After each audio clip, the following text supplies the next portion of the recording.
yaki por balaleno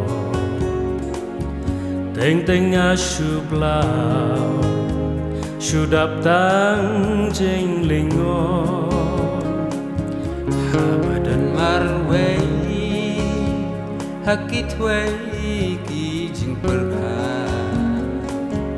kadonut kashlay ki kyrshan ki umma Haki por janwit ki beki erba suksi por senrai bait lagi sur nyang kong wi Mariang ka pernai da jingdo it ki jatsngi ki erba timon ki behu lang bani Go Aiom Ksiar lanu syab den wan biang ban pendap selai miar jing yêu bi kamariang bajing suksen syar shitelo kaperthai bau kun ben Shong so shong palay Aiom Ksiar bait ku Aiom pas ngeu thiang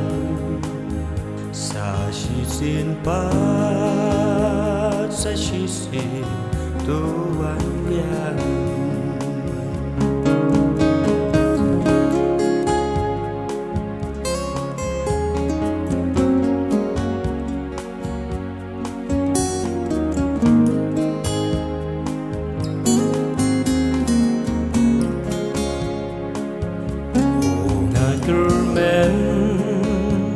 sa shi sin breng kan kerna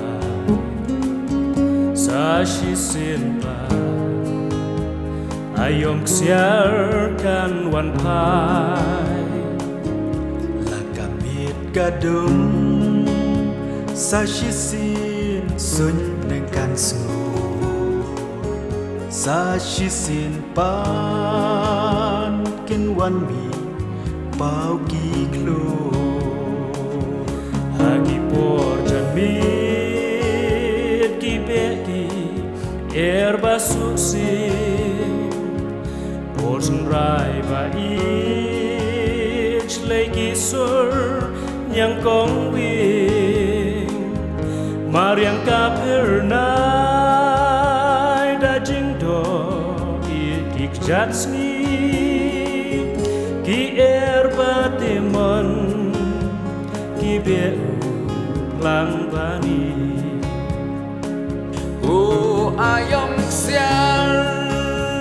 lanu syab hin wan biang ban pendap shlei miar jing yêu bi kamariang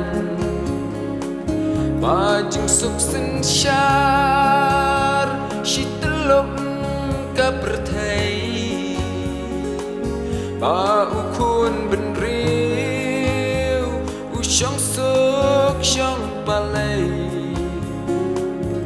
Aiom Ksiar bait ku Aiom bas ngeu thiang sa shi sin pan sa shi sin tuan biang